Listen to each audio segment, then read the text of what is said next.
Let's go back to India as it was 350 years back.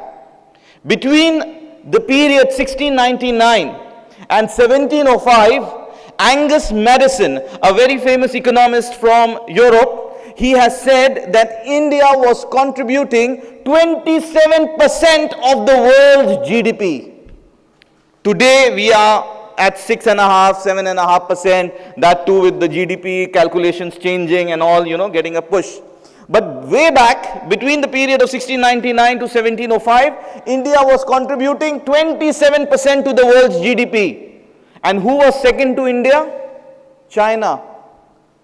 In the world scenario, we were number one. When I studied this, I was intrigued by these numbers. I could not believe it. This is some 4 years back when I came across these numbers. I wanted to see what were the economic policies in this time. What were the economic policies? And who was the leader who was leading this change where India became a world leader? And I was surprised. The leader at that period was none other than the Malikul Hind, Aurangzeb. May Allah have mercy on his soul. Aurangzeb, the one who for many may not be a role model, but for our subject, we need to look into his economic policies. It's important because during his reign, India was number one in terms of its contribution to the world's GDP.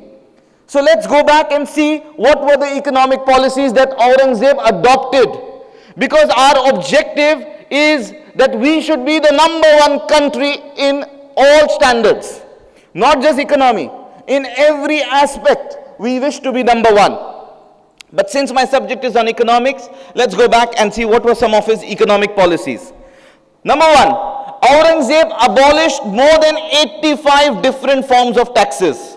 More than 85 taxes were abolished. For example, if you want to do a business, you don't have to pay any tax.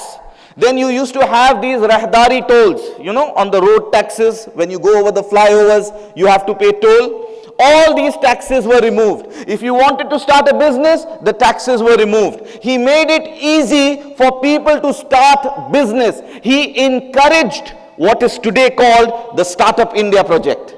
Way back in 1699. He actually promoted people to come up with their entrepreneurial skill and start businesses. No taxes. Come forward. Start your business.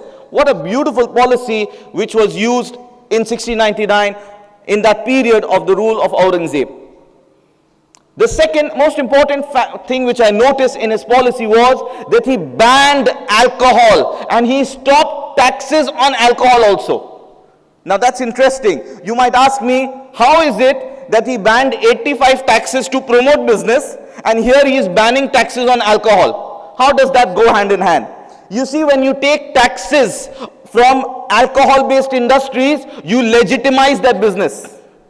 You are telling the business people, do alcohol business, no problem, pay us our taxes. But what Aurangzeb did was, he abolished the taxes and he banned the business of alcohol. And that is why we see that during the time of Holi in Maharashtra also, he banned the use of the bhang. Bhang was banned by Aurangzeb, for which in Maharashtra he is even today looked down upon for that policy. But it's interesting to note that he saw the evil alcohol can bring to the society. I'm not interested in Aurangzeb as a Muslim ruler. I'm looking at Aurangzeb as a leader of this country who is concerned about his people, who's concerned about his subjects. The third thing which I want to mention is, of course, I already did that. Through the 85 different forms of taxes which were abolished, he promoted entrepreneurship. He allowed new businesses to come up and flourish.